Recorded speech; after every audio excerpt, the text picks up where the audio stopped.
coming around. Had to turn on the camera. I've been wanting to do this one for a little bit, but I wanted to do it because it's got 3 ingredients for my great nephew. We've been trying to get together to Zoom and do a quick baking recipe together. He is awesome and he just loves to bake. And I thought, this is great. It's 3 ingredients. What a way to go. It's called apple bread, not apple cake. We've made apple cake here before. This is apple bread, and I've never made it. So we're going to see how it goes. And of course, I can't leave well enough alone, you know, if you met me. But I'm going to add some apples also to it. So it's quick, and we're going to start with I use White Lily. It is the self-rising. This is important because we're baking. And so we're going to do, you know, should I double this? I'm trying to think. It starts with 2 cups of flour, which doesn't seem like a lot. I'm thinking right on camera. Can you see the smoke? I'm thinking, should I just double this? Do I have enough? Half a cup of that. I do. Let's double it. Ooh, we're living large. Okay, so here's my bowl I'm gonna start with. Instead of 2 cups, we're gonna do 4 cups of flour. All right, can I fit this in here to dip? Let me do it like so. Okay, bear with me. This is a big old jug of flour, and we're gonna even it off. 1. Maybe I'll just do the regular recipe. I'll do the regular recipe like a good girl, because Dane doesn't eat anything that I bake, even if it's called bread. If it's sweet, he doesn't want to eat it. He doesn't like sweets. I know. It's a good thing he doesn't, because then I wouldn't just give it to the neighbors. We'd eat it. So, okay, I'm going back to the original recipe. 2 cups of self-rising flour. All right, get out of my way here. Move this over. I hope you can still see. Okay, then, what's that? I guess that's just my phone. Then it calls for a cup of applesauce. I happen to have my own that I jarred a little bit ago. So a cup of that. Notice I did the flour first, so now I could put the wet in there. If I would have put the wet in there first, then the flour would have got all weird. So let's see. I'll do this. It is organic apples with no cinnamon, and yet look how nice and dark it looks, and it smells like you used to steal your neighbor's apples off their tree, the big ones, and eat them. I know we did that. I was young. Please forgive me. Okay. So a cup of this, 2 cups of flour, 1 cup of any kind of applesauce you want. Alrighty. I'll put that right in here. And then 1 more ingredient. Can you guess what it's gonna be? It's the first time I made this, like I said. So let me put this up here now. Oh gosh, that smells so good. I wasn't a big Brady Bunch watcher. I guess, you know, that age difference. I saw it like a million times. But there was an episode that they said pork chops and applesauce. My husband still says that every time I serve pork chops with applesauce. He's so funny. So we have those 2. Now it calls for a 1/2 cup of milk and we're going to use the sweetened condensed milk. This is evaporated milk. This one's sweetened condensed. Big difference. This is what you use in pumpkin pie. Pumpkin pie, and it's very liquidy. This one I make caramel with, and it's just very different. I went ahead and opened it because I've had this one for a while. If you wait too long and you don't use it for a long time, even when it's in the can, it'll turn dark. We used to do this recipe, and it was quite dangerous when I think about it now.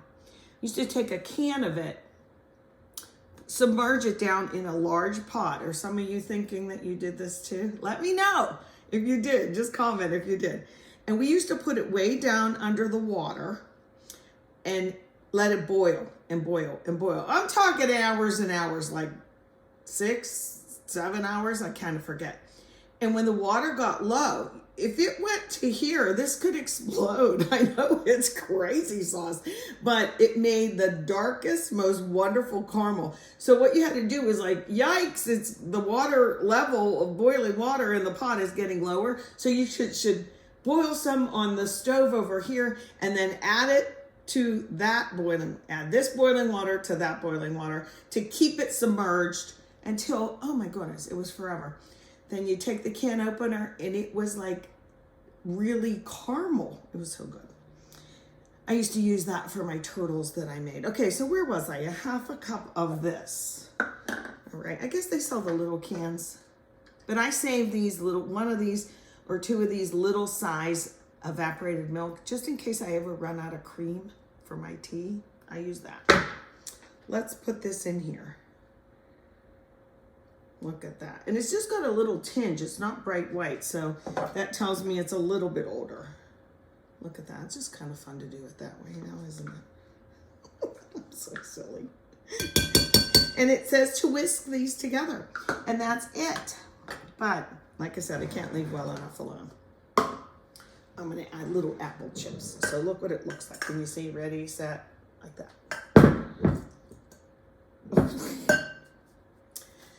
Pay no attention to that. Just tried to stir too fast, I guess.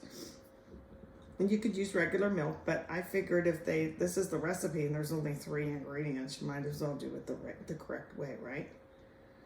Boy, it seems like the flour is not incorporating because the 2 ingredients, the applesauce and the sweetened condensed milk, are thick. Why did they tell me use a whisk? I wouldn't just use a spoon or a little spatula. Look, don't you hate that? Look. Get off of there. Ew, it smells yeasty. Is that a word? It smells yeasty. I guess because the flour is self-rising somehow. I don't know. It's activated. I'm not using that. I'm using this. Yeah, that's better. Okay, so this is going to be a bread. This isn't going to be, I keep thinking, even as I'm making it, it's going to be a sweet, now it looks like a bread. Look at that. Looks like a kind of a banana bread-ish texture. But I just want to add a couple little pieces of apple in. I'll use this little apple, okay? Let me just peel a little bit of it real quick. This is an older apple that was in the bunch. I thought he's small and he's not as fresh.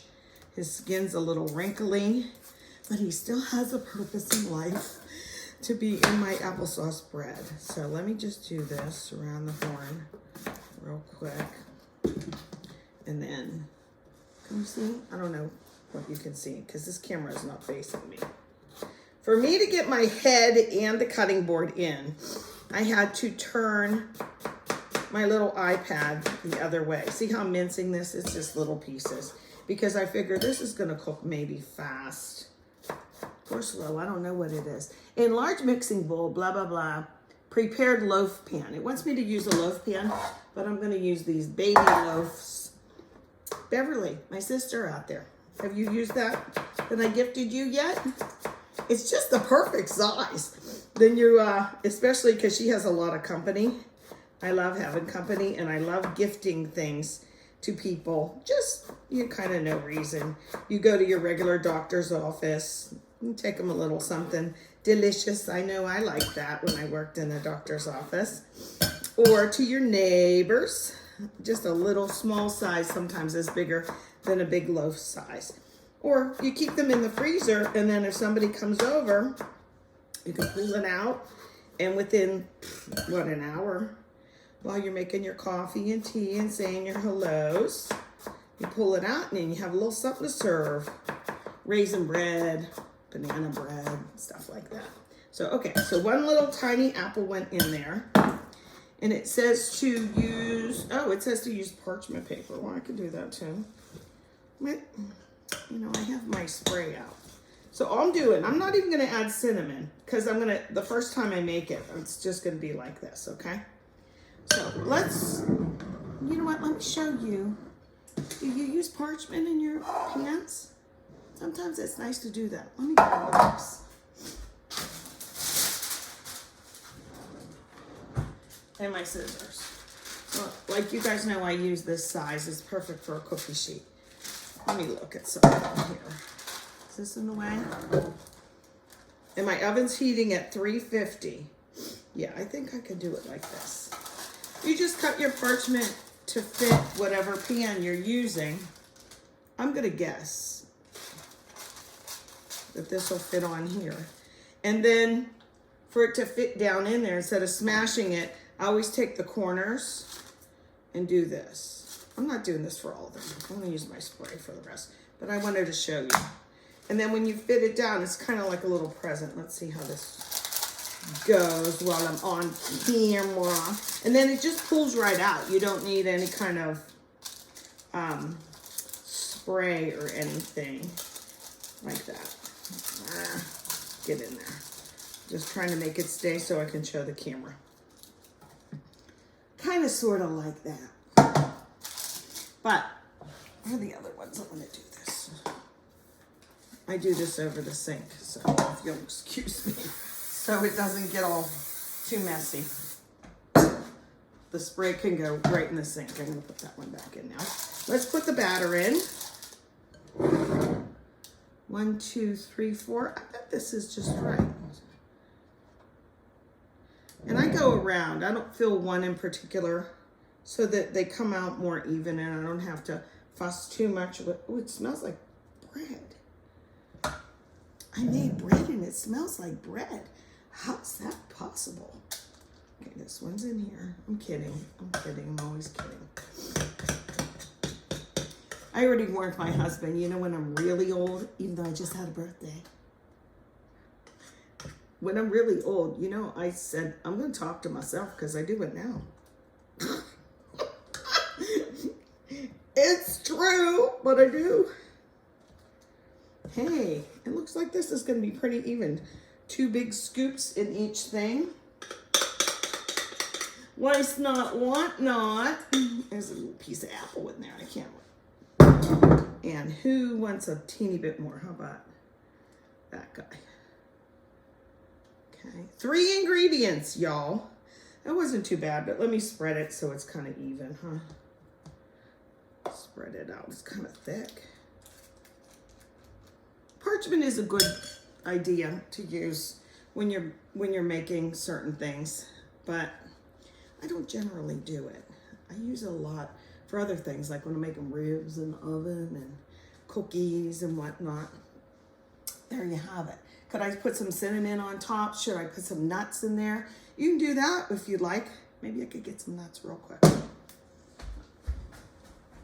I'm running. I have chopped walnuts and regular walnuts. I'm gonna put a couple on top. All right. How about just on 2 of them? That way if I gift my neighbor and they don't like those. In the oven they go. I'm going to turn this off. And it says to bake for how long? I can't find it.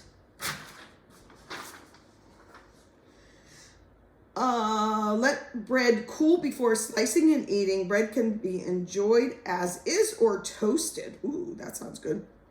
You can also add your favorite spread. I don't know. I think that means after it's baked, right? Stored in an airtight container for 1 to 2 days or in the fridge or freezer longer. So 350, it doesn't say how long to bake, but everybody knows that if you put your toothpick or something in it, it comes out clean. I imagine bread takes a lot longer than like a cake type of thing. Okay, I'm gonna turn this off. Ready? I'm running. Okay, so the apple bread, not apple cake, I made them in mini loaves. There, they just came out of the oven a couple minutes ago, maybe just 5 minutes ago. And while they're still warm though, I want to take them out to cool further. So we did one with parchment paper. You know, I cut it up and I tested it with my trusty, not toothpick, my kebab skewer. And it came out that they're done. They were in a total of about 20 minutes for this size. So I don't know how long they would be in one big loaf pan. But let's take this out. It usually comes right out. Just look. Oh, you see that? Look at that. Popped right out. And look at that. It's a little bit hot, but you can see. Oh, I shouldn't do that till it's all the way cool. But this will come right off. This paper will come right off. Oh, there's one. And, let me see. Get out there. Oh, popped right out. There's two. They smell really good. It smells like sorghums around here. I put nuts on 2 of them. Don't they look nice? 3 ingredients. And maybe next time I'll put some cinnamon in. But then, of course, wouldn't be bread that end up being cake. But you can tell this is bread texture. See that? Ow! Who am I kidding? They're still pretty hot. So I'm going to let them cool and slice. Now, maybe let's just slice one. Come on, let's just slice one. With bread or anything. Here, I'll do it this way. I need a serrated knife. So let me get my big serrated knife. This one. See? A bread knife. And I'll just suffer through. Because you want a sawing motion. You don't want to squish things right down, okay? That's because I want to look at the inside texture. Oh, these are so cute. Now, they're too small to go in the toaster. So I could put them in something else. Smells good. It is bread. Look at that. It's bread. I don't know if you can see. I added little tiny pieces of apple. Can you see those? I'm going to do like this. Here and here. And there and there and there. I just put little bits of apple through just because it was the first time I made it. But it is bread. Oh, I bet you put apple butter on there. I make that too. That's like one of the easier recipes. But these are darling. And I want you guys to make them, okay? 3 ingredients. Just mark down sweetened and evaporated milk on your grocery list if you don't already have it in your pantry. And just self-rising flour and some applesauce, any kind you want. All right, there it is. Yay! I would say this is a success. There we go.